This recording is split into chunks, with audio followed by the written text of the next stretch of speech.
e com muita satisfação eu faço o chamamento aqui do Dr. Carlos Glavi para compor a nossa mesa. Dr. Carlos, por favor. Dr. Carlos Glavi, que é professor do Departamento de Direito da PUC do Peru e advogado. Por favor. Também chamo à mesa a doutora Maria Victória Mosman. É professora de Direito Processual na Universidade de Salta, Argentina, e juíza magistrada de primeira instância da província também de Salta. Seja bem-vinda. Chamo também o doutor Giovanni Priori Posada. Não está. Doutora Gisele Góes, online. É professora de Direito Processual da UFPA. UFPA é nossa?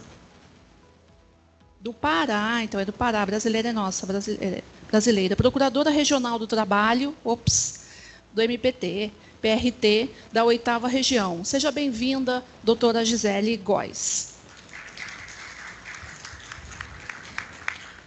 E para abrilhantar esse evento, nosso debatedor, Dr. Hugo Fernandes Matias. Cadê o doutor Hugo?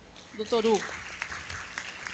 Doutor Hugo é um brioso defensor público da Defensoria Pública do Estado do Espírito Santo, é capixaba também de coração. Já vi pelo sotaque, é carioca, né, doutor Hugo? Perfeitamente. Estamos unidos no propósito do desenvolvimento da nossa maravilhosa terra, nossa terra de Vitória. Bem, eu falava que não nasci no Estado do Espírito Santo, vim para cá por conta do concurso, ingressei na instituição em razão dessa escolha pessoal de ser Ministério Público desde os bancos da faculdade. E na condição de membro da instituição, concorri ao cargo de Procuradora-Geral de Justiça e tive a oportunidade e a honra de conduzir a instituição nos mandatos de 2020 a 2024. E faço questão de dizer, e não tenho vergonha disso, não sou do direito penal do inimigo, não é? Eu sou promotora de justiça criminal, por isso comento do direito penal, sou promotora de justiça da execução penal, é a minha titularidade, mas passei por muitas promotorias, por opção também, da infância e da juventude, trabalhei na tutela do patrimônio público, na tutela em geral da saúde, da educação, do meio ambiente, e sempre tive muita empatia pelos vulneráveis, pelas minorias, em que pese muitas dessas minorias, como as mulheres, serem a maioria, numericamente, quantitativamente, mas ainda estão relegados, né, muitos desses representantes das minorias relegados ainda a uma opacidade, né, de exercício do direito constitucional, de cidadania, do exercício dos direitos fundamentais. Então, o evento que é patrocinado pela UFES, por conta da academia UFES, que é a pessoa mais forte, a mais tradicional, que nós temos aqui no nosso estado do Espírito Santo, e entre esses professores, o Dr. Zanetti, que também é um representante notável do direito processual, é nosso jabuti, que para os nossos visitantes é o maior prêmio da literatura brasileira, é importantíssimo, é motivo de muito júbilo para a nossa instituição estar podendo copatrocinar, apoiar esse evento na ideia de uma justiça de fato multiportas e que permita um maior acolhimento do direito, do cerne do direito, que nós, o direito, a comunidade jurídica defende para todas e para todos. Então, essa possibilidade da gente estar aqui discutindo experiências, cambiando experiências entre países de uma mesma região do globo terrestre, que passa também por um processo, muitas vezes, os países já desenvolvidos, tidos como já desenvolvidos, os países da Europa ou do norte do nosso continente, de marginalização, muitas vezes, né, ou quase sempre, é motivo de grande importância também de nós estarmos dedicados. Então, esse painel processo estrutural, direitos humanos e grupos vulneráveis, participação e efetividade da tutela por nós, representantes de instituições públicas, como Ministério Público do Trabalho, Defensoria e também da OAB, da advocacia, é realmente um destaque que merece réplica. E doutor Zanetti já falava para mim que nós teremos essa réplica em 2026.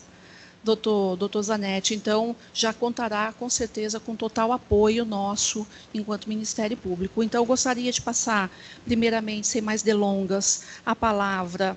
Doutora Gisele, nos ouve? Ouço sim. Volta na tela, Davidson, por favor, para a doutora Gisele. Doutora Gisele, é possível a senhora conduzir os trabalhos inicialmente? Posso sim, é uma honra. Perfeitamente, a senhora tem 15 minutos. O virtual tem 15 minutos. Serão Eu posso rigorosamente compartilhar? Ótimo, já estou também com o meu tempo. Vou só colocar agora em tela maior. Boa tarde, é uma honra estar nesse painel e eu compartilhei o errado, perdão. Agora que eu vou compartilhar o certo, é esse agora. Já estão vendo? Primeiro Congresso Ibero-Americano de Tutela Coletiva? Sim. Ah, ótimo. Esse painel 5 com o professor Carlos, com a nossa presidente Luciana, com a professora Maria Vitória, com o nosso debatedor Hugo. E me perdoem aqui, que eu estou falando um pouquinho mais rápido para ser rigorosa com o tempo, e ouvir os brilhantes palestrantes desse painel. Não poderia deixar de registrar o meu agradecimento ao querido professor Hermes Zanetti, ao professor Marcelo Abelha por esse brilhante projeto pedagógico e plural, como bem ressaltado pela presidente Luciana. Uma honra, portanto.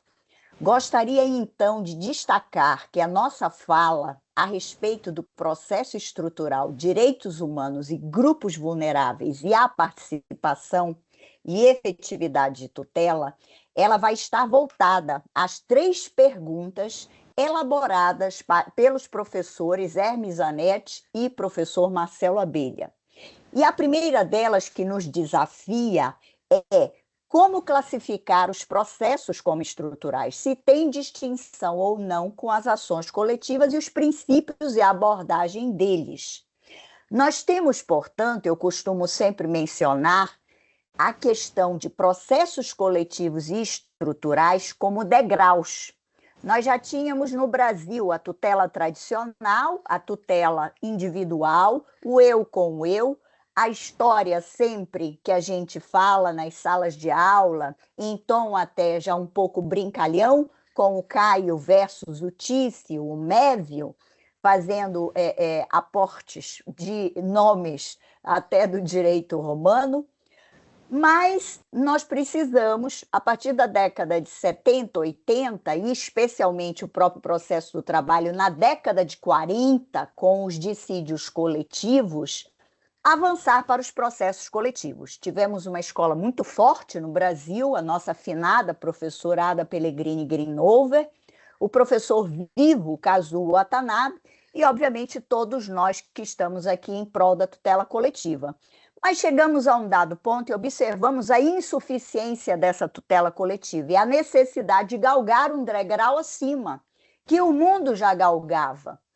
E que degrau é esse? Dos processos estruturais. O Brasil está em uma fase de produção intelectual, de eventos, e, obviamente, também hoje não poderia deixar de destacar a questão de um anteprojeto de lei do processo estrutural, onde vários de nós, professores e professoras, participamos ou com sugestões, ou na própria comissão, ou com falas na mesa do Senado Federal, e temos lá, no artigo 1º deste anteprojeto, o que seriam os problemas estruturais.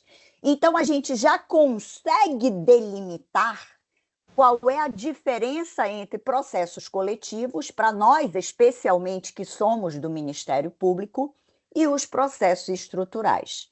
Os processos coletivos, eu tenho aquela atitude imediata, obrigacional. Os processos estruturais, não. Eu não tenho solução, eu não tenho aspectos prontos e acabados, eu não tenho uma legislação que me conforta, que me abraça com normas técnicas, com todo um aparato. Eu tenho questões multipolares, questões de um grande impacto social, questões que têm que ser observadas para o futuro e que eu preciso sentar com todos na mesa para, diante dessa complexidade de um hard case, observar como vamos incrementar essas intervenções. Então, é um estado de desconformidade, de ilicitude, de um padrão que precisa de uma intervenção e seja uma questão de uma intervenção pró-instituições públicas, de uma política pública, e aí uma política pública com fundos sociais, podemos aqui falar de saúde, podemos falar de trabalho infantil, de trabalho escravo, das chagas, dos males que assolam a sociedade brasileira e o mundo como um todo. E temos também as questões nas próprias instituições privadas. Temos em grandes conglomerados econômicos, basta imaginar os desastres ambientais, pensar em Mariana, em Brumadinho e, obviamente, agora que passamos recentemente o Rio Grande do Sul com as enchentes, então, de porte público ou de porte privado. Seguindo, cobrar um contrato é igual às nossas outras duas fotos em trabalhar o Ministério Público, o Judiciário, a advocacia, com uma questão de lixão e de mãos algemadas aí do trabalho escravo. Então, cobrar um contrato, nós temos todo o conforto na legislação, ela nos abraça. Agora, como lidar com a chaga do trabalho escravo? Como lidar com o aspecto de um lixão, onde nós temos milhares de situações envolvidas? Então, para além de uma ação coletiva, para além de uma ação civil pública, onde nós vamos postular obrigações, a obrigação de um contrato, de rever a questão do lixão, a gente tem que observar só isso, só esse patamar é viável? Consegue resolver o problema do resíduo sólido? Será que consegue só uma ação civil pública, uma ação coletiva, onde se postula que não haja trabalho escravo mais, onde eu consiga libertar esses trabalhadores em conceder para eles uma indenização, é suficiente? Acaba com esse mal, com essa chaga? Não. Então, estão aí as diferenças. Então, quais seriam os princípios do processo estrutural? É muito mais do que imaginar um processo interpartes. Eu preciso de um diálogo que transborda envolvidos, de um diálogo com a sociedade, de níveis de consensualidade, de prevenção, de cooperação intrainstitucional, por exemplo, entre ministérios públicos. Nós temos a professora Vitória, magistrada, ou seja, entre membros e membros do Poder Judiciário. Por exemplo, nós que temos multifacetada a nossa justiça, a administração judiciária brasileira, nós temos Justiça do Trabalho, Justiça Estadual, Justiça Federal, elas têm que estar em sintonia fina para aquele problema complexo, para aquele hard case. E uma cooperação interinstitucional, essa é a densidade axiológica de um problema estrutural.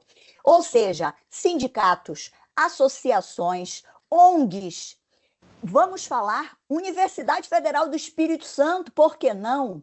Núcleos de pesquisa que fazem uma abordagem, às vezes, anos de uma pesquisa, e a participação e o contraditório para a transparência, a accountability que nós precisamos nesse procedimento. Então, contraditório amplo e participativo.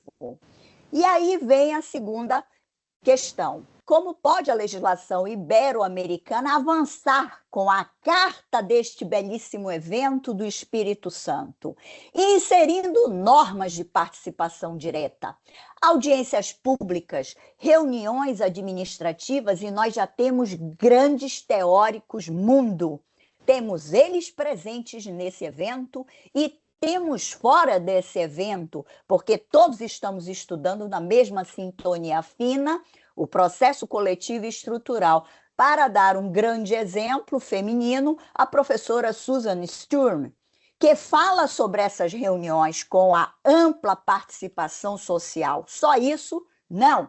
Consultas públicas, comunitárias. O Brasil, por exemplo, para os nossos queridos professores estrangeiros, já tem uma lei de processo administrativo que trabalha a partir dos artigos 31 e seguintes, essas consultas comunitárias e públicas. Se não estamos fazendo, é porque não estamos agindo com o dever de casa. Mas a legislação já nos oferta, sim.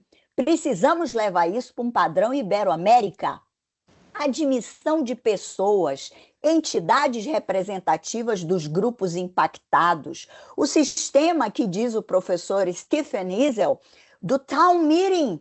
Por que não fazer esse grande encontro, esse abraço nas cidades e comunidades? Tanto é que o Supremo Tribunal Federal Brasileiro, na DPF 709, instalou uma sala de situação com 60 integrantes. Repito o número, 60 integrantes, representantes inclusive das comunidades indígenas. Isso é interessantíssimo, é o que nós precisamos. Se a comunidade indígena, que a comunidade indígena tem assento. Se a comunidade quilombola, se é povos tradicionais, que tenham os seus assentos. Precisamos, portanto, ampliar a tecnologia, redes sociais, formulários eletrônicos, a virada tecnológica, os protocolos institucionais, ou seja, uma rede de apoio, dispute boards e online dispute resolution. Qual é o papel do magistrado ou da magistrada na gestão desses processos estruturais na Ibero-América? Ele tem que ser agregador, ele tem que ser ativo, ele tem que promover soluções coordenadas, que devem ser construídas sem níveis de verticalidade, case by case, ou seja, caso a caso, trabalhando com todos os atores e as atrizes, se queremos aí o gênero. E, por fim, portanto, as nossas reflexões em grande obediência ao nosso tempo aqui, que é precioso para ouvi-los. Primeiro lugar, as decisões, quando eu não conseguir acordos estruturais, que é o melhor dos mundos, o nível de consensualidade, mas se eu não conseguir que as decisões estruturais sejam dialogais, haja um discurso dialógico com ações coordenadas para esses processos estruturais. Segunda conclusão e reflexão. Ampliação dos espaços deliberativos. A democracia precisa disso. Não adianta patamar de democracia formal, porque nós precisamos ter aderência e permeabilidade aos grupos impactados. Não adianta um desastre ambiental não ouvir os grupos que foram impactados. Não adianta um projeto de uma usina hidrelétrica sem ouvir os impactados. E a lei ambiental no Brasil já estabelece os estudos de impacto ambiental e os deveres de casa desses espaços. Se não estamos fazendo, problema, então, é do nosso nível participativo, para que esses grupos vulneráveis estejam ali. Por fim, um novo modelo de acesso à justiça. A virada tecnológica sendo utilizada, mas com o seu uso responsável. A aproximação verdadeiramente da justiça aos cidadãos. O acesso efetivo. E esse acesso efetivo e esse novo patamar da jurisdição só conseguirá se concretizar com múltiplas portas, com diálogo, com participação e com técnicas que sejam verdadeiramente democráticas. Para aí, um último autor de grande porte que já vem trabalhando isso, o mundo, a tecnologia não sendo demonizada, mas sim a tecnologia favorável a essa perspectiva, o professor Richard Susskind.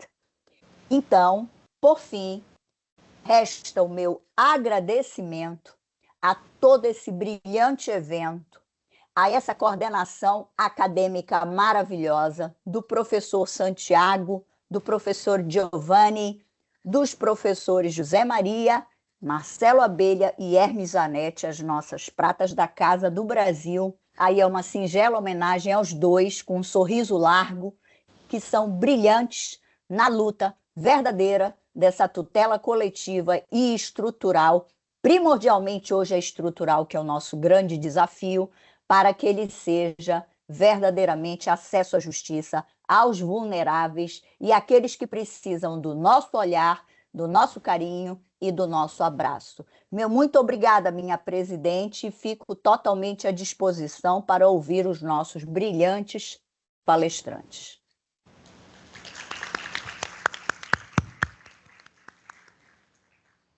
Eu que agradeço, doutora Gisele Góes, sobretudo pela pontualidade e sem mais delongas, dado o tempo, eu passo a palavra ao professor Carlos Glave. Fique à vontade. Bien, muchas gracias. En primer lugar, quiero pedir disculpas porque no voy a hacer ni siquiera el intento de hablar en portuñol. Quiero agradecer por la invitación. Para mí es un honor verdaderamente estar acá frente a tan distinguidos profesores de distintos países para hablar además en un seminario de tutela colectiva, que es el tema del derecho procesal en el que siempre he estado particularmente interesado. Hay dos ideas generales que he rescatado de las exposiciones durante estos días y de charlas informales incluso entre los profesores, que es la importancia de la tutela colectiva, en primer lugar, para nuestros sistemas de justicia, que resulta ser muy importante para controlar los poderes y para garantizar la institucionalidad democrática. Y creo que esto es un tema muy, muy relevante en el contexto político que vivimos hoy día prácticamente en todo el mundo. Y otra idea general que rescato es que creo que es evidente la necesidad de pensar en nuevas formas de regular la tutela colectiva. Creo que es claro que en muchos de nuestros países se siguen cumpliendo las mismas premisas que se explicaban cuando se elaboró el Código Modelo. Seguimos teniendo regulaciones, falta de regulación o regulaciones completamente fragmentadas en muchos de nuestros países para brindar una adecuada tutela colectiva. En esa línea, atendiendo a que el panel de esta mesa es sobre procesos estructurales, derechos humanos y poblaciones vulnerables, quiero tratar el caso de un tipo de litigio que considero que es un litigio estructural, que está muy vinculado y que en el futuro creo que se va a vincular mucho más con derechos humanos y que afecta principalmente a poblaciones vulnerables, que es el caso de los litigios climáticos.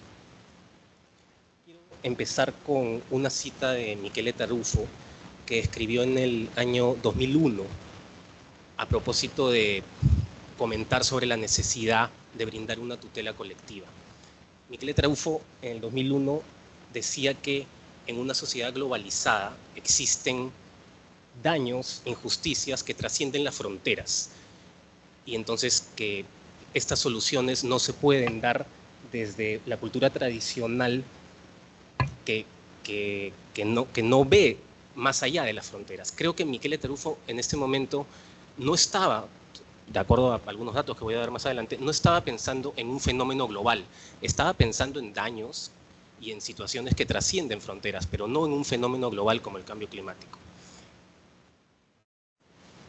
¿Qué es el cambio climático? Para empezar a entender por qué creo que no estaba pensando en esto. El cambio climático es un fenómeno global que supone que las actividades del hombre, en concreto las emisiones de gases de efecto invernadero que han ocurrido desde la revolución industrial, generan cambios de largo plazo en patrones climáticos globales, en la temperatura, global en el incremento del nivel del mar. En términos procesales, no sé si esto pudiera ser calificado como un interés difuso en términos de tutela colectiva, o en todo caso tendría que ser calificado como el interés más difuso posible que pudiera existir. Porque si un interés difuso es un interés de titularidad de un grupo que es indeterminable, esta situación es de titularidad de todos, y además de todos, ni siquiera los que estamos hoy en día, sino de todos los que van a venir en unos años, de las generaciones futuras. La actividad que se realizó hace 100 años genera un efecto en un cambio de largo plazo en un patrón climático global como el aumento de la temperatura. ¿Cuál es el marco jurídico internacional sobre cambio climático? Muy brevemente, el tratado más importante es el Acuerdo de París. Y el Acuerdo de París es el primer tratado en el que se estableció un objetivo específico, que es no subir la temperatura global más allá de 2 grados centígrados en comparación con la temperatura de la época preindustrial, o preferiblemente no más de 1.5. Es el primer tratado en el que se establece ese objetivo específico. ¿Cómo es que se va a alcanzar ese objetivo? Este tratado establece que cada estado diseñe un plan, NDC por sus siglas en inglés, y que cada estado lo diseña y lo comunica cada 5 años para que sea revisado. No hay responsabilidades si no se cumple ese plan, no hay responsabilidades si resulta insuficiente ese plan.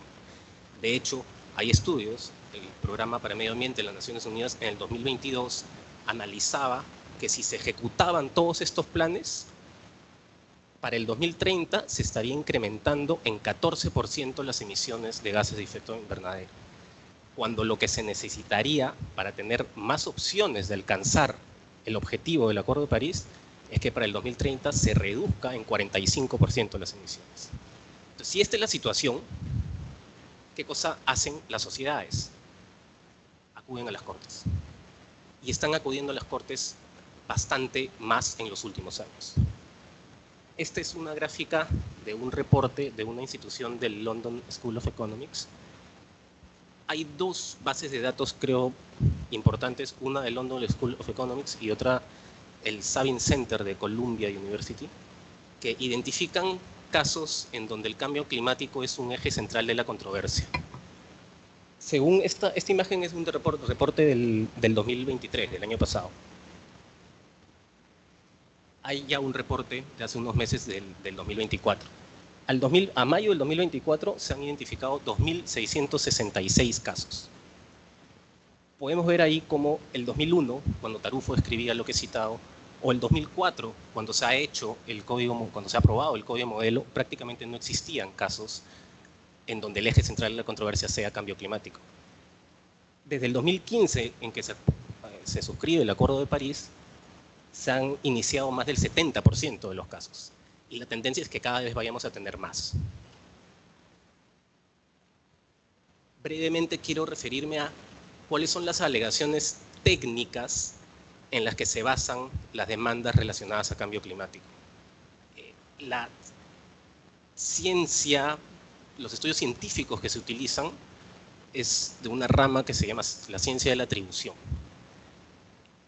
Una primera rama puede establecer trazabilidad, es decir, la cantidad de emisiones de un país, de una compañía, de un sector, y puede decir, debido a esta cantidad de emisiones, esto ha significado un cambio en un patrón climático global, un incremento de la temperatura de tanta cantidad.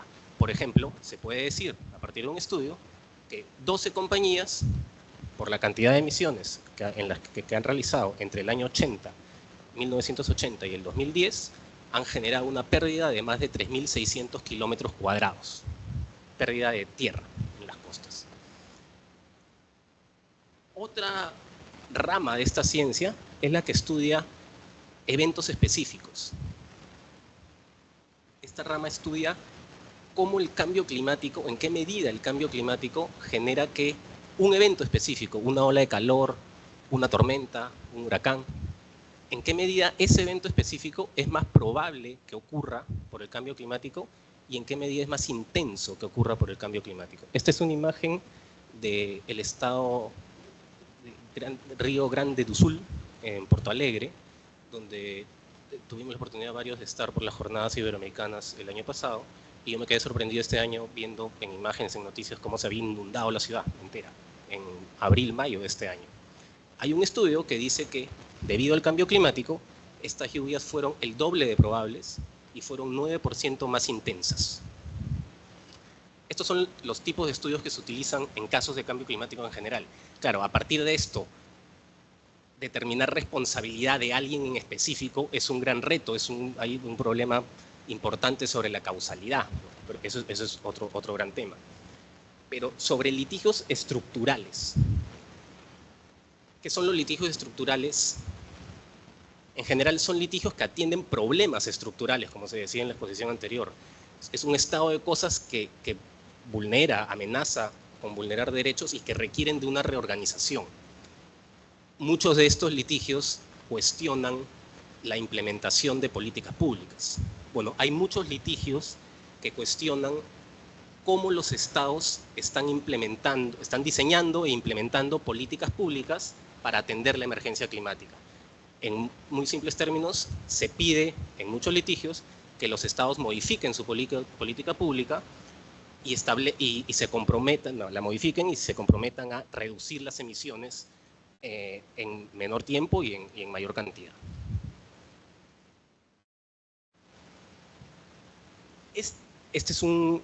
Quería citar un artículo que revisé y escuché la exposición de Francisco Berbic en abril de este año en Lima, en el evento que hubo sobre procesos colectivos. Francisco comentaba sobre 10 cuestiones que debemos de pensar para diseñar un proceso estructural adecuado. Estoy completamente de acuerdo con esto, pero creo que para los casos de cambio climático, como los estoy describiendo, creo que son cuestiones que se hacen incluso más complejas y que es más necesario pensar. Y va un poco en la línea de que de repente, más allá de categorizar interés difuso, interés colectivo, si hablamos de procesos estructurales de este tipo, hay que atender al tipo de litigio. Y esto es un fenómeno global. Entonces, por ejemplo, audiencias públicas, amigos y amigas del tribunal, la implementación de la medida, son problemas muy complejos que requieren de un análisis especial para ver cómo diseñarlos en este tipo de litigios. Y quiero señalar algunos ejemplos de lo que viene sucediendo que demuestran esto. Este es el caso más paradigmático, más conocido que hay sobre este tipo de litigios en el mundo. La Corte Suprema de los Países Bajos ratifica la decisión de primera y segunda instancia y es casi la primera vez que se declara fundada una demanda en la que una corte le ordena al gobierno de su país a modificar su política pública y a comprometerse a reducir las emisiones de una manera más agresiva a la que, como tenía diseñada su política pública. Se obliga al Estado a reducir en 25% sus emisiones al año 2020, en comparación con las emisiones que tenía en 1990. Esta sentencia, que es la más paradigmática, que se cita mucho en favor del activismo judicial para atender la emergencia climática, ha sido calificada también como un remedio modesto y que creo que revela algunos de los problemas de aspectos a pensar respecto de cómo atender los procesos estructurales. En primer lugar, se dice que no tiene un criterio de suficiencia. Si todos los países industrializados reducen en 25% sus emisiones, estamos muy lejos de alcanzar el objetivo del Acuerdo de París. Por otro lugar, no tiene un monitoreo para su cumplimiento. Se le pidió, luego de que se emitió la sentencia, y ojo, la sentencia se emite el 2019, y se emite además en base a evidencia científica del 2007. No había forma de adecuar el remedio en base a nueva evidencia científica. Hubo un pedido de información para que el Estado informe cómo estaba cumpliendo. Fue denegado, porque la Corte entendía que el Estado era libre, tenía discrecionalidad en ver cómo informar y cómo implementar la política pública. Hay otra sentencia muy conocida también, que se cita también mucho, que por cuestión de tiempo no voy a entrar en el detalle, pero la idea es la misma. el remedio resulta modesto.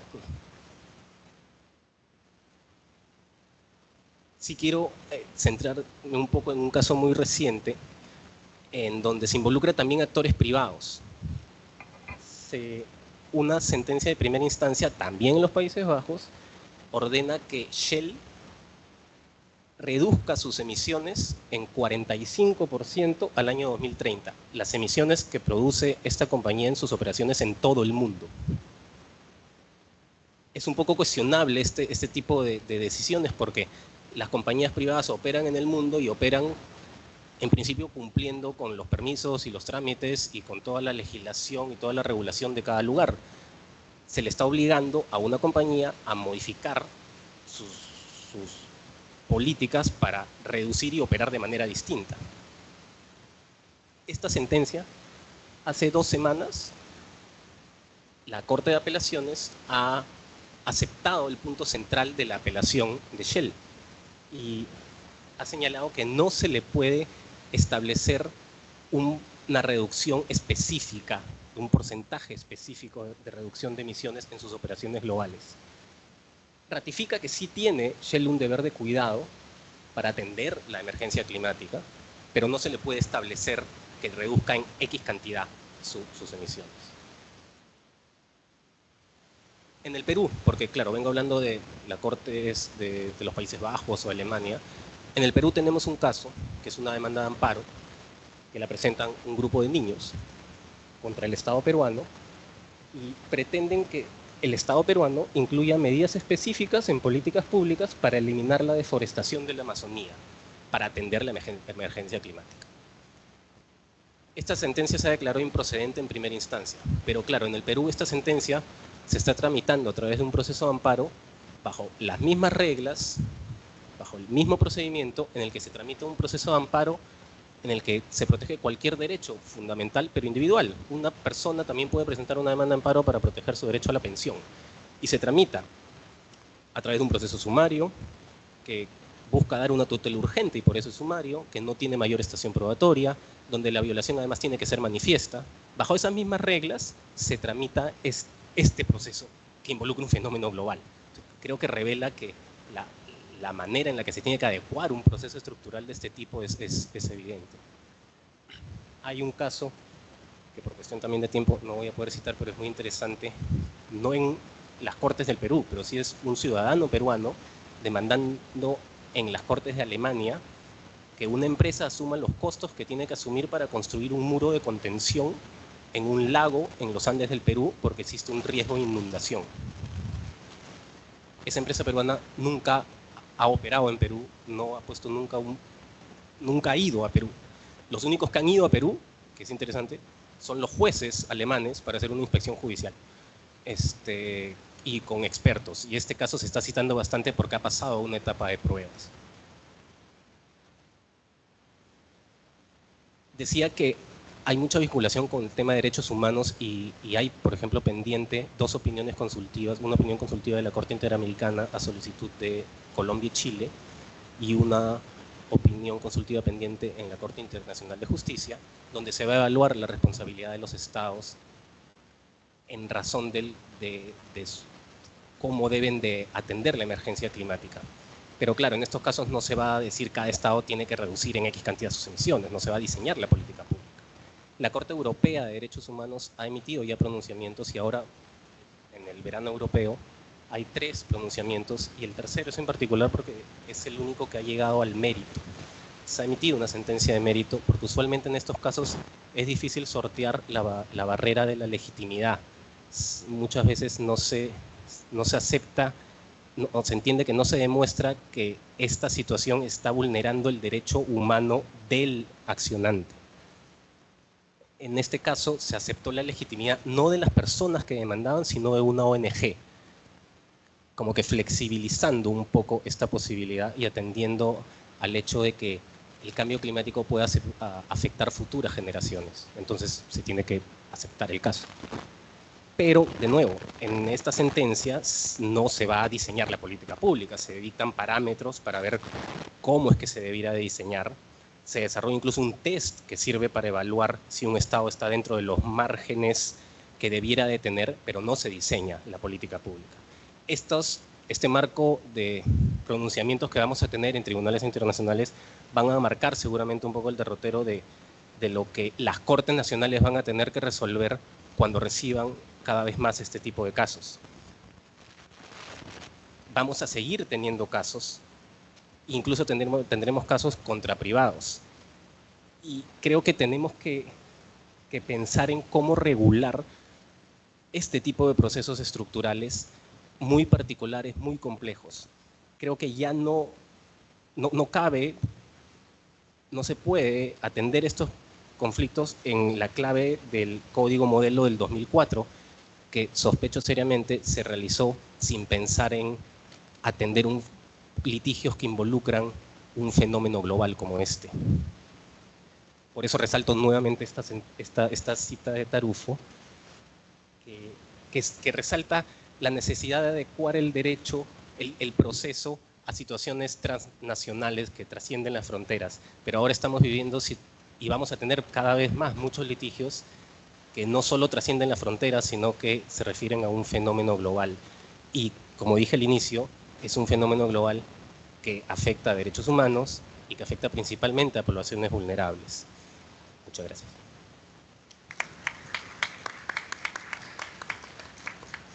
Muito obrigada, doutor Carlos.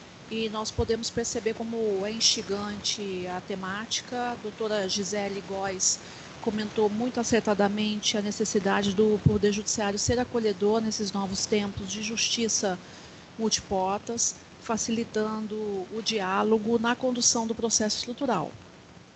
E o doutor Carlos comentou, assim como a doutora Gisele... Ops, o time, vou usar os seus segundos, doutor. A doutora Gisele comentou também do acordo de Mariana, que o evento de Mariana, que a gente gosta do Espírito Santo Doce, e afetou o nosso Rio Doce e o litoral da costa norte capixaba. E tem tudo a ver com o que o senhor disse quando fala da necessidade dessa normatização muito fragmentada e de danos que transcendem as fronteiras. Porque nesses casos específicos de Mariana, né, do Rio Doce e de Brumadinho, transbordou as fronteiras de Minas. E a dificuldade que nós tivemos durante todo esse processo estrutural, do qual o doutor Zanetti participou, de como nós, Espírito Santo, ficávamos à mercê de um judiciário que, apesar de ser da União e federal, era em Minas. Não era da nossa região, a segunda região aqui que envolve o Rio de Janeiro. E como também a execução desse recurso dos então iniciais 20 bilhões de reais eram geridos por uma fundação de Minas, cujo Ministério Público, que detém até então as atribuições de fiscalizar essa fundação, é daquele estado e não do nosso. Então, a grande dificuldade de conduzir essa repactuação e de envolver também democraticamente, como foi dito aqui, democraticamente as populações envolvidas, que na sua totalidade perfazem um número aproximado de 1,5 milhão de pessoas. E a dificuldade dessa população se ver no Ministério Público e se ver na Defensoria como representados, legitimados para dirimir e transigir essas questões de altíssima magnitude. Então, realmente, o tema, ele não só é encantador, complexo, como ele é urgente, porque ele está se avizinhando, está batendo na nossa... Está avizinhando? Já está presente mesmo na nossa vida, assim como aconteceu com a pandemia, quando nós tivemos que negociar com empresas produtoras de vacinas de outros países, e por meio de regras de contratação, até então, de leis de licitações muito próximas, né, muito moças, e também como, por exemplo, nos defender de ataques piratas, realizados por outros países, até mais desenvolvidos, que arrestavam, sequestravam as aeronaves contratadas para trazer os nossos insumos dos brasileiros, né, máscaras, enfim, e outros produtos comprados na China. Uma necessidade, inclusive, da gente pagar até mais caro um frete pela África, porque era um território, entre aspas, mais fraco, né, politicamente, para não arrastar os insumos para poder salvar as nossas vidas aqui no nosso país. Então, são questões de altíssima indagação, de altíssima complexidade, realmente ambos os palestrantes estão de parabéns. Mas como ainda temos a doutora Maria Vitória para nos brindar com suas palavras, eu imediatamente passo a palavra a Vossa Excelência por 20 minutos.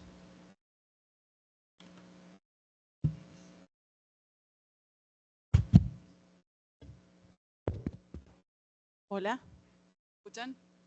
Buenas tardes a todos. Bueno, antes que nada, inevitable agradecimiento a Hermes y a toda la organización. La verdad que ha sido todo increíble. Cuesta estar a la altura de las circunstancias después de tan buena recibida, tan buena acogida, tan buena compañía. El nivel de todos los expositores ha sido fantástico, grandes aportes. Realmente da un gran gusto estar acá, no solo Hermes, sino las instituciones, en el caso del Ministerio Público y de la universidad, que han sido institucionalmente quienes han facilitado que todo esto se pudiese producir, al Instituto Iberoamericano. Así que bueno, un real y verdadero gusto estar acá con ustedes. El panel se llama Proceso Estructural, Derechos Humanos, Grupos Vulnerables, Participación y Efectividad de la Tutela. Bueno, cerremos aquí mismo porque nada de esto tiene una buena solución. Lo que podemos hacer es plantearnos una serie de problemas que tenemos y ver qué perspectivas podemos plantearnos a partir de los 20 años de la vigencia de la existencia del Código Modelo de Procesos Colectivos. Yo, escuchándolos a todos ustedes en estos días de debate, encontré líneas muy claras con las cuales creo que todos coincidimos. De hecho, hay un borrador de un documento que se ha estado trabajando donde esas líneas se vieron reunidas. Los avances fueron muchos, son 20 años, hace 20 años atrás los procesos colectivos prácticamente no existían, hoy en día son una realidad. Hace unos meses en Lima también se recorría la temática y veíamos cómo en Latinoamérica teníamos distintos grupos de países que habían avanzado muchísimo, otros no tantos y otros muy poco. Algunos con regulación, otros apenas con normas aisladas y otros sin nada de regulación al respecto. Ahora, más allá del derecho, la realidad, lo dijo José ayer cuando cerraba su presentación, más allá de todo esto, los procesos colectivos ahí están. Entonces, más allá del derecho, la realidad, algo que no podemos dejar de ver y de plantearnos y de atenderlo desde el lugar que nos toca a cada uno de nosotros, ya sea desde el Ministerio Público, desde la Defensa Pública, que tiene un rol muy trascendente, desde el Poder Judicial y desde los litigantes, que son los primeros espadachines de todo esto, los que nos acercan los planteos para que luego finalmente intentemos que estos litigios tengan alguna resolución.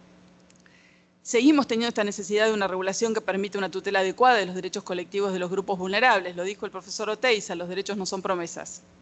Necesitamos tener una solución, necesitamos tener una vía adecuada. Estos años han puesto en evidencia la necesidad de garantizar el acceso a la justicia y tenemos la particularidad de que hoy en día nos encontramos con que en los Estados partes tenemos la vigencia del Acuerdo de Escazú en materia de acceso a la justicia ambiental. O sea, si bien Escazú apunta solo al acceso a la justicia y a las 3 facetas de acceso que trata el Acuerdo de Escazú respecto de la cuestión ambiental, también existe, a lo que ya se refería Santiago, el proyecto de Convenio Iberoamericano de Acceso a la Justicia. Aparece como una nueva etapa, esta preocupación por la puesta en el acceso, en la efectividad, ¿no? Encontramos que empezamos a tener esta producción de instrumentos internacionales, al menos regionales, en los cuales se busca garantizar el acceso. Hace mucho tiempo que desde las actividades académicas nos venimos quejando de que los reconocimientos de derechos han sido amplios, potentes, vigorosos, pero que definitivamente faltaba efectividad, faltaba garantizar el efectivo acceso. El efectivo acceso ya sabemos con los condimentos, con el contenido que hoy le damos al acceso. Entonces, en esta etapa, con esta preocupación puesta en el acceso y en la efectividad, Francisco Berbic ayer hablaba de correr la mirada hacia los conflictos, abandonando la mirada de las categorías abstractas, cosa que también hace muchos años José lo viene diciendo, hablando de los conflictos, de la mirada puesta desde los conflictos. Y se ha destacado que se debe reconocer esta realidad y continuar con el trabajo que se realiza del Instituto Iberoamericano, lo cual es muy relevante. O sea, considerar que tenemos un ámbito con lo más destacado de la doctrina iberoamericana, donde esto puede seguir teniendo un sostenimiento y una evolución sobre lo que ya se hizo y que fue crucial y determinante. Ayer lo contaba Francisco cuando hablaba de la realidad argentina, y también José, respecto de cómo el proyecto de código modelo de procesos colectivos para Iberoamérica había sido fundamento de muchas de las normativas de Latinoamérica y además de mucha de la jurisprudencia dictada por nuestros tribunales, incluso por nuestros tribunales supremos de los países, a pesar de no ser ley vigente, a pesar de no haber tenido una recepción normativa interna. Les decía cuando arrancaba, en este panel nos toca vincular a los procesos estructurales y a los grupos vulnerables. ¿Por qué buscar hablar de Escazú en este contexto? Porque, bueno, hemos tenido instrumentos mucho más blandos, como las 100 reglas de Brasilia, que han apuntado más que nada a lo que han sido las adaptaciones. Se habló también a lo largo de toda esta actividad de la flexibilización y las adaptaciones que los procesos requieren, pero en general se había trabajado con las adaptaciones que requerían los procesos individuales vinculados con personas en situación de vulnerabilidad. Aparece como un primer documento que vincula a la región el Acuerdo de Escazú. Y el Acuerdo de Escazú justamente lo que hace es vincular la temática de acceso con vulnerabilidad y en un contexto en el cual, en general, las situaciones de vulnerabilidad se dan de modo estructural que tienen que ver con los grandes litigios ambientales. En la región contamos con el acuerdo que hay países que aún todavía no lo han suscrito. Lamentablemente, Brasil sigue siendo que sería uno de los grandes aportantes a la efectividad de este acuerdo. Todavía no lo han firmado Guatemala, Haití, Jamaica, Paraguay, Perú, República Dominicana, Brasil, Costa Rica. Costa Rica es lo que los ambientalistas dicen Escazú sin Escazú. Escazú tiene su origen en Costa Rica, en Escazú, y Costa Rica no lo firmó. Es Escazú sin Escazú. Doutora, não está passando o seu. No, hasta acá solo introducción. Okay, pues. Todavía no empecé. Así que bueno, todos estos estados aún no son estados parte. Pero bueno, como les decía, es el único, a ver si lo logramos, es el único instrumento con el que contamos para encontrar reunidos todos estos elementos que proponía la organización para este evento. Ahora, ¿esto qué genera o esto qué puede significar? Como todo, podemos tener una actitud pesimista o podemos tomarlo como un nuevo desafío.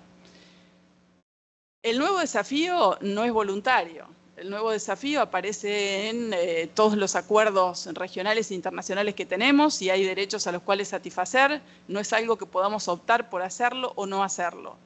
El punto es hasta acá cómo lo hicimos y qué nos queda por delante. Entonces, aparece esta etapa de nuevo impulso de trabajo en cuanto a la necesidad de generar los mecanismos legales de acceso efectivo. Es la idoneidad de la vía de tutela lo que nos interpela. Nosotros somos procesalistas, nos dedicamos a esto, necesitamos vías de tutela efectivas y a eso nos tenemos que dedicar a trabajar. Cuando yo recién les decía que los casos de vulnerabilidad que habían sido asistidos por las 100 reglas de Brasilia apuntaban más que nada. Piensen ustedes que estamos hablando del 2008, cuando las 100 reglas se dictan, apuntaban más que nada a las adaptaciones que debían hacerse dentro de los procesos en los cuales intervenían personas en situación de vulnerabilidad. Acá lo que nos preocupan en los casos colectivos son más que nada los casos de desigualdad estructural, esas discriminaciones estructurales que ponen las expectativas del sistema en los procesos estructurales. Dijimos antes, vinculemos conflictos con tutelas. Veamos cómo encontramos que esto se corresponda, que esto se satisfaga. Entonces, ante estas situaciones de discriminación estructural o de vulnerabilidad estructural, debemos encontrar estas formas de respuesta estructurales que son los procesos estructurales. Son los casos de estas situaciones de sistemática exclusión, de marginación permanente que coloca a los grupos ante la falta de acceso a condiciones básicas de derecho de desarrollo humano. No estamos hablando de las vulnerabilidades relacionales circunstanciales, sino que estamos hablando de estas situaciones de vulnerabilidades de sistemática exclusión. Estoy olvidando de pasar de un lado al otro. Entonces, ante el desafío de este panel de pensar en los grupos vulnerables, aparece la búsqueda de esta idoneidad de la tutela, ante la incapacidad de las vías de juzgamiento y, lo más importante, la incapacidad de llegar a concretar el reclamo. También hablamos de la existencia de estas cifras negras. Ayer se habló en algún momento, creo que fue Santiago el que refería a ello, que nuestra preocupación siempre ha sido cómo asistir a quienes llegan al sistema de justicia. Ahora, no estamos logrando tener un análisis serio y profundo de aquellos que no llegan al sistema de justicia, que no llegan en algunos casos por descreimiento, en algunos casos por imposibilidades económicas, fácticas, de distancia, culturales, que son barreras que hacen que un altísimo porcentaje de la población no llegue al sistema de justicia. Entonces, no solo es que las vías de juzgamiento a las cuales acceden las personas en situación de vulnerabilidad o los grupos vulnerables deben ser adaptadas, sino también que tenemos que lograr que las personas lleguen al sistema de justicia. Yo me tomo el atrevimiento de hacer una alusión un poquito autorreferencial. Piensen ustedes, dirán, ¿cuántos casos estructurales hay? Yo les voy a hacer un relevamiento de cuántos casos estructurales yo tengo en trámite en este momento en mi juzgado. Tuvimos un caso de discriminación, que es el caso Farfán, donde se trataba de un caso de discriminación por género con incapacidad de llegar a los cargos más altos dentro del sistema penitenciario de la provincia. Hemos tenido casos terribles, casos de pobreza, de falta de acceso a la vivienda, al agua, a la salud. Casos en los cuales la Defensora de Niños, Niñas y Adolescentes de Nación ha planteado una urgente intervención por la muerte de más de 20 niños en un año, en época estival, por la situación de extrema pobreza y falta de acceso al agua y a la alimentación, pertenecientes a distintas comunidades indígenas. Hemos tenido casos ambientales estructurales por la disposición final de residuos sobre manejo de cuencas. En este caso tenemos más de 3 de estos casos. Casos por la prisionalización de menores de 16 años y casos por discriminación respecto de la educación religiosa en la provincia en la que yo vivo.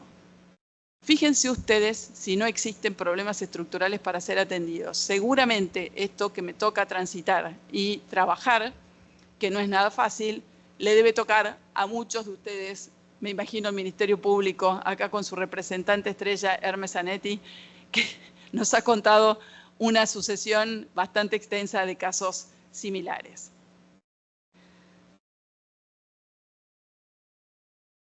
Acá les traigo esto que es conocido por todos ustedes, lo hablábamos recién. Bueno, contamos con estas herramientas. Son herramientas a las que acudimos permanentemente. Estos son datos meramente para asistirlos a ustedes con algo más de información sobre las 100 reglas de Brasilia, que además seguramente los conocen. Estas reglas son del 2008, actualizadas en el 2018 en la Cumbre Judicial Iberoamericana, con la participación de todos estos países que ustedes ven enumerados y que en la mayoría de los casos, como han sido, al fin y al cabo, recomendaciones para la tramitación de los procesos, distintos poderes judiciales y ministerios públicos de cada uno de los países los han adoptado a los fines de que tengan efectividad.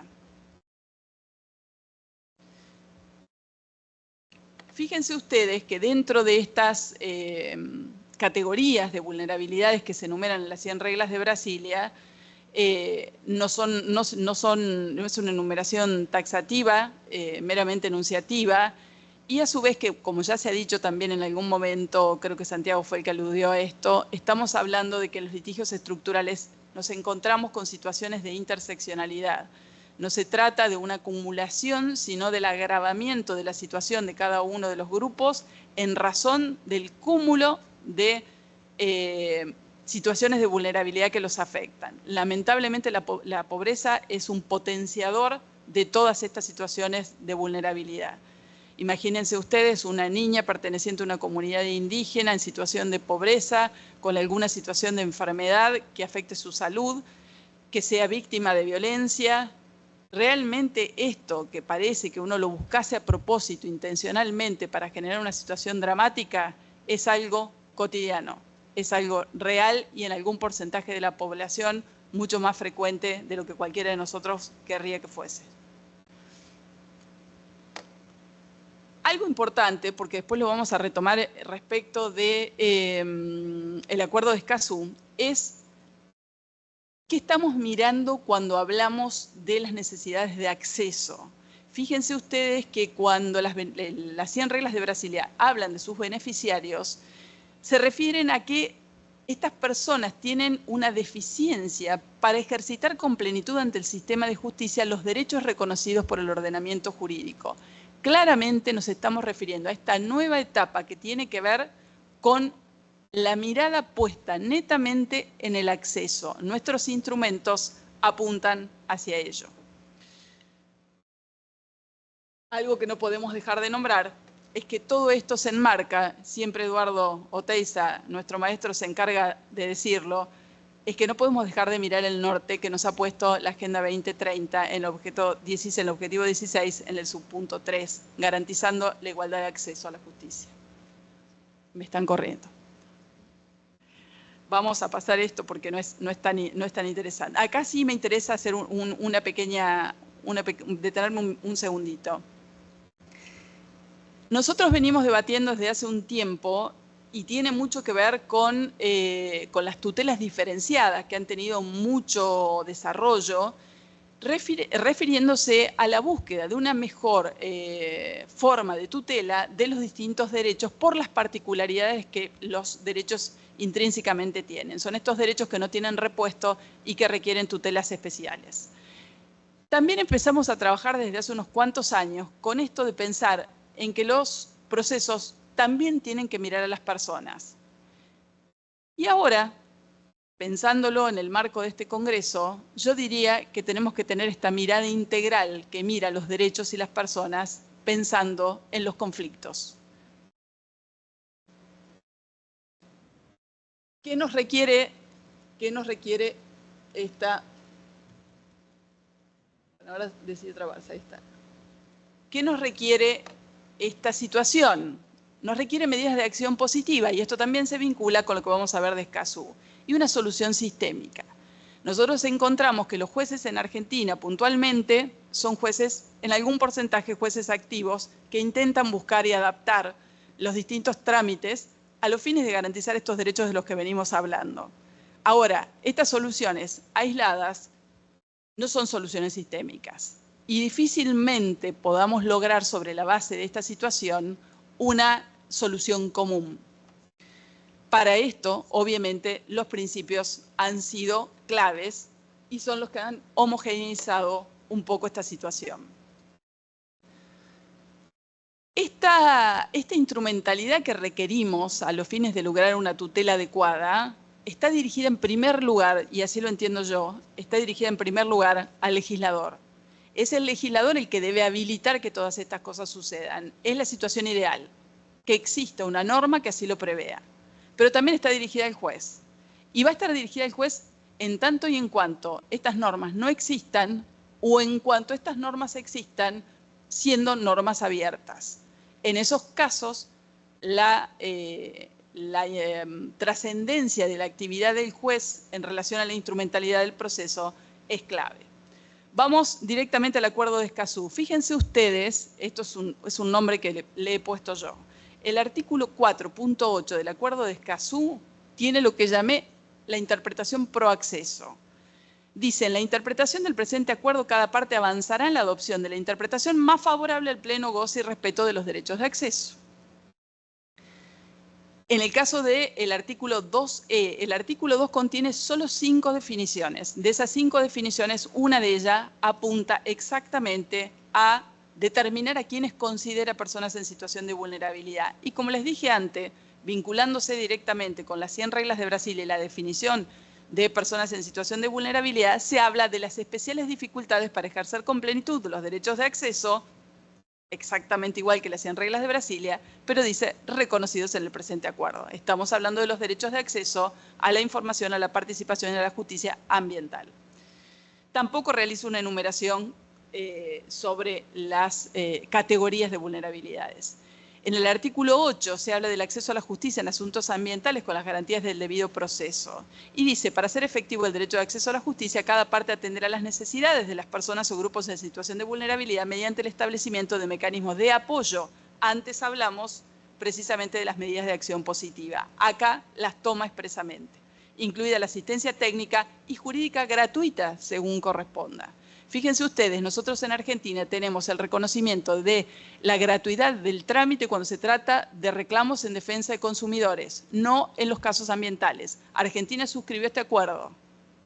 Los jueces van a tener que actualizar sus primeros decretos respecto del beneficio de justicia gratuita en los casos ambientales. Fortalecimiento de capacidades. Aparecen claramente las medidas de acción positiva. Las líneas esenciales para el acceso a la justicia ambiental de las personas y grupos en situación de vulnerabilidad entonces aparecen en un marco general regidas por los principios de igualdad y no discriminación y el principio pro persona expresamente incorporado. Y esta interpretación pro accesa de la cual ya les había hablado en el artículo 4.8.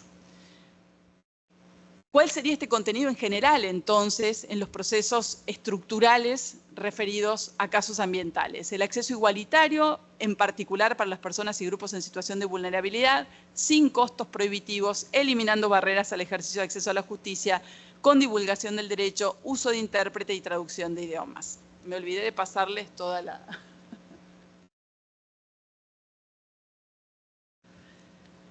La idoneidad de las tutelas. Arrancamos diciendo que nuestro problema acá es hoy encontrar tutelas idóneas. Y como mínimo encontramos que para los grupos en situación de vulnerabilidad, los grupos que estructuralmente han sufrido discriminación, han sufrido segregación, requieren de estos procesos colectivos estructurales como herramienta, con una litigación representativa y un fuerte control de la representatividad. También se lo dijo en el día de ayer. Con un proceso colaborativo y prospectivo gestionado por el magistrado y con una participación activa de los grupos que integran la fase activa. Con una sentencia que brinde tutela, que incida en las causales estructurales con vocación transformadora del sistema estructural.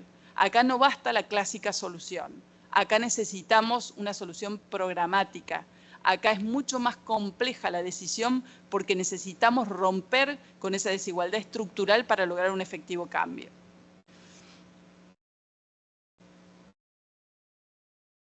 Bueno, esperen, falta. falta.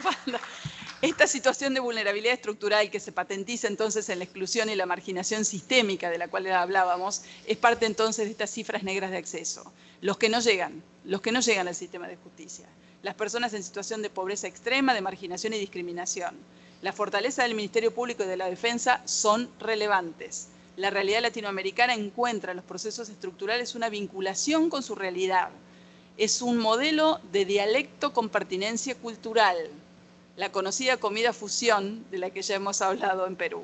Esto es encontrar los dialectos que nos permitan una forma de litigio estructural propio para nuestras latitudes. Muchísimas gracias.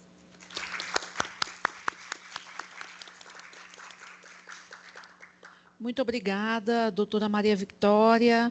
E para debater e dialogar a respeito do assunto, eu já passo a palavra ao doutor Hugo. Por gentileza, doutor Hugo.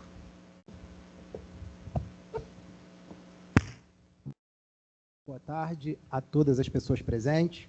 Uma grande honra poder participar desse evento enquanto defensor público. Queria cumprimentar a nossa procuradora-geral, doutora Luciana, sempre muito receptiva com a Defensoria Pública, o professor Hermes Zanetti. Tivemos finalmente a honra de nos esbarrarmos. Graças a Deus muito ansioso para encontrar o professor e cumprimentar a todos na mesa. É um grande desafio debater depois de tudo que foi colocado. Eu anotei, eu fiz perguntas. Eu consertei as minhas perguntas, mas foram muitas provocações. A professora Gisele, ela traz uma diferença entre os processos estruturais e os processos coletivos e apresenta características. E eu conversava com os professores antes do evento que eu tive a oportunidade de aprender sobre processos estruturais quase que na prática, procuradora, doutora Luciana. Foi naquele habeas corpus do sistema socioeducativo. Quando nós tivemos o voto do ministro Gilmar Mendes, ele analisa aquele habeas corpus sob a ótica dos processos estruturais. E eu precisei conversar com meus colegas defensores públicos, os processualistas, principalmente o doutor Hélio, e falar: Hélio, acho que nossa dinâmica de infância está dialogando com a dinâmica do processo civil, precisamos estudar. E hoje nós temos tentado trazer essas demandas que ultrapassam os limites coletivos das ações civis públicas para a atuação da defensoria. Então, muito obrigado, professora Gisele, pelos esclarecimentos, foram muito importantes para a gente. O professor Carlos Clave, ele traz desafios do nosso tempo, a questão dos litígios climáticos internacionais, as soluções por vezes insuficientes. Eu fiquei muito encantado quando o professor fez um diálogo com a Corte Interamericana de Direitos Humanos. A Corte tem sido um referencial em termos de parâmetro para a defesa de direitos humanos na América Latina. Infelizmente, os Estados Unidos não seguem a Corte Interamericana, não fazem parte do tratado nesse ponto. Mas a Corte tem sido muito importante para o Estado brasileiro, sobretudo para a defesa dos grupos vulnerabilizados, defensores de direitos humanos, questão climática, a questão das pessoas privadas de liberdade, os direitos das mulheres, questão da proteção contra o racismo, a discriminação racial. E a professora Maria Vitória, ela conversou conosco sobre o acesso à justiça e as regras de Brasília. Nossa, eu fico muito feliz quando a gente pode falar das regras de Brasília, porque as regras de Brasília nos ajudam a entender a questão da vulnerabilidade, que ultrapassa a questão da pobreza e dos recursos econômicos. Nós temos diversas categorias. O Supremo Tribunal Federal chega a falar em hipervulnerabilidade quando nós conjugamos essas questões. Mas eu queria trazer uma pergunta para a mesa, a partir das provocações. Como que a gente pode pensar o acesso à justiça para os grupos vulnerabilizados, para que eles tenham protagonismo na instauração dos processos estruturais? Num país como o Brasil, que apesar de ter um modelo público, é um modelo que ainda não foi efetivado na prática, nós temos muitas dificuldades de garantir defensoria em todas as comarcas, e num país em que as associações não conseguiram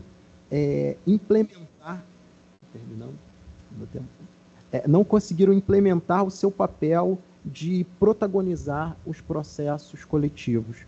Como que a gente podia pensar isso na Iberoamérica e no Brasil?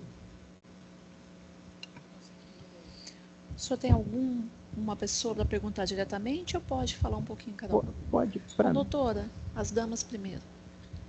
Bueno, una de las cuestiones de las que hemos hablado en estos días y han hecho referencia, creo que todos, es ¿no Doutora, se escucha? fala mais pertinho isso, ¿Ahora? por favor. Ahora se Sí. escucha.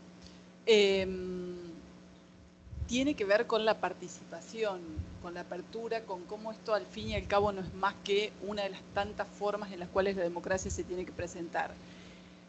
Tenemos distintas fases en relación a eso. Uno es la participación directa, en el caso de que fuese un grupo que realmente está conformado por miembros del grupo que lo represente, ya sea a través de afectados o como fuese. Si se trata de una litigación representativa en relación a Ministerio Público, Defensa Oficial o asociaciones, en ese caso necesariamente se debe buscar la manera de que haya una apertura en audiencias públicas, en la mayor difusión de los procesos, como para que realmente esta gente que conforma el grupo sea parte del litigio.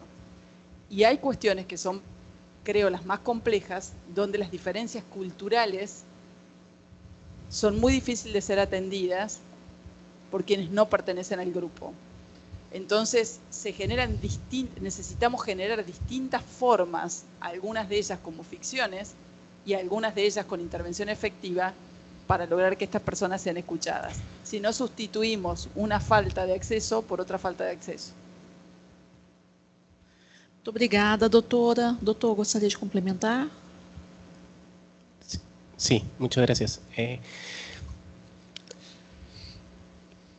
A mí me está haciendo pensar esta pregunta sobre la diferenciación entre procesos estructurales y acciones colectivas en general, ¿no?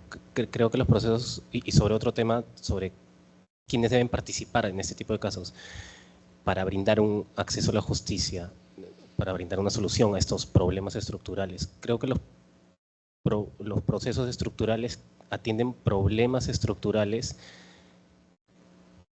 a diferencia de las acciones colectivas en las que se protegen derechos supraindividuales.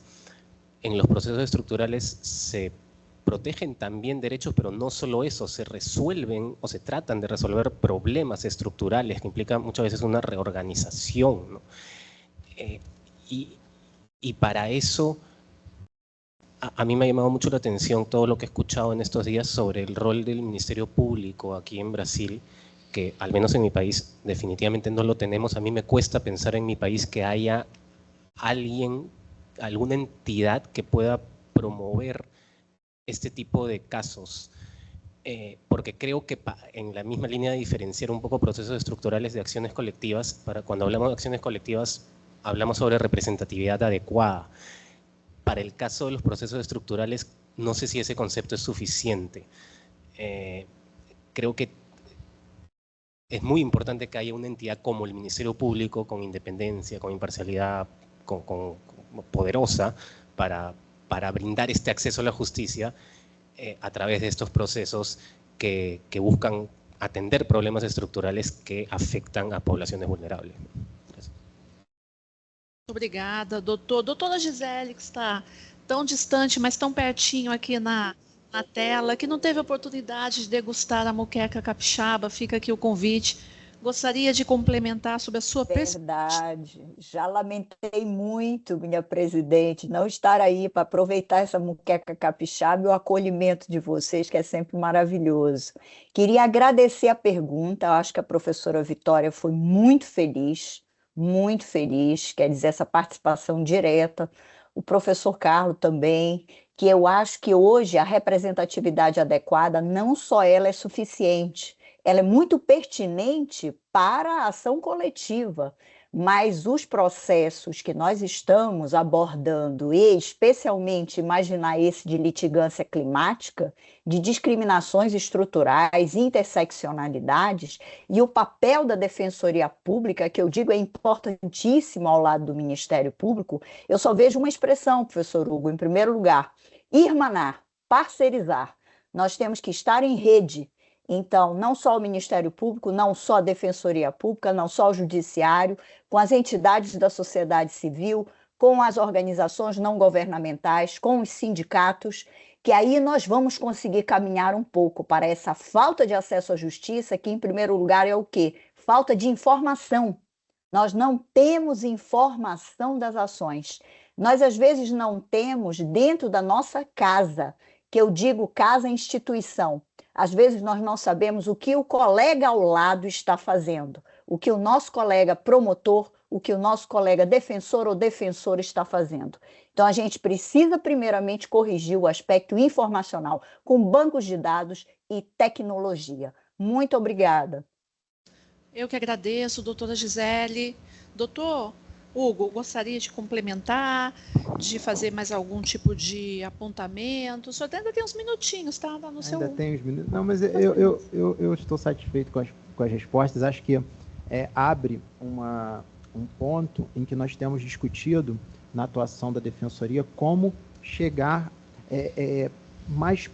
de forma mais próxima dos grupos vulnerabilizados. Eu lembro de um exemplo das comunidades quilombolas do interior do estado ou das unidades socioeducativas. Por vezes, missões externas, internacionais, elas vêm aos estados, mas pelo tempo, pela dificuldade ou pela quantidade de atribuições, essas missões se limitam à capital. E os grupos vulnerabilizados do interior, eles acabam mais vulnerabilizados. Então, essas provocações fazem parte até das nossas reflexões, e muito obrigado. Procurador, nós vamos abrir para perguntas? Vamos. Vamos, não vamos. Tá bem, tá bem. Muito obrigada, doutor Hugo. Gostaria de fazer um parênteses. Nós temos aqui no Brasil, no Supremo, a ação por descumprimento de preceito constitucional fundamental, a DPF. E tem a DPF 347, que é um modelo de processo estrutural. O que fala nessa ação? Discute ali o estado de coisas inconstitucional do sistema prisional brasileiro. E ali, o Supremo, ele decide reconhece esse estado de coisas inconstitucional, mas abre espaço para que as instituições, sobretudo o Poder Executivo e a sociedade, indiquem um plano de trabalho que vai, então, conduzir a saída, a retirada do nosso estado de coisas inconstitucional para constitucional no sistema brasileiro. Então, é uma oportunidade que nós tivemos, porque está indo a homologação, ou já foi ontem, enfim, no Supremo, o plano nacional. E a partir desse plano nacional, que nós apoiamos a construção, que a sociedade foi ouvida, claro, por audiências públicas, por alguns mecanismos de escuta, nunca o suficiente, porque são milhões de brasileiros, mas bem equilibrada a participação, para que a gente tenha um norte geral e as obrigações da União, porque o Brasil ainda tem essa complexidade. E agora os estados, as províncias, portanto, vão produzir, vão construir, vão elaborar o seu plano local. Então, agora nós, capixabas, vamos nos debruçar sobre uma minuta que o Poder Executivo tem, inicialmente, e que nós, instituição de Estado, Ministério Público, Defensoria, Ordem dos Advogados, a faculdades, academias, enfim, vão então indicar o planejamento, né? O planejamento que nós devemos executar nos próximos anos. Então, eu fico muito entusiasmada e esperançosa com esse modelo processual. Eu acho que é mais o povo, a sociedade, na prática, para resolver seus próprios litígios, do que aquele clássico individual do Zanetti versus o tempo aqui no evento.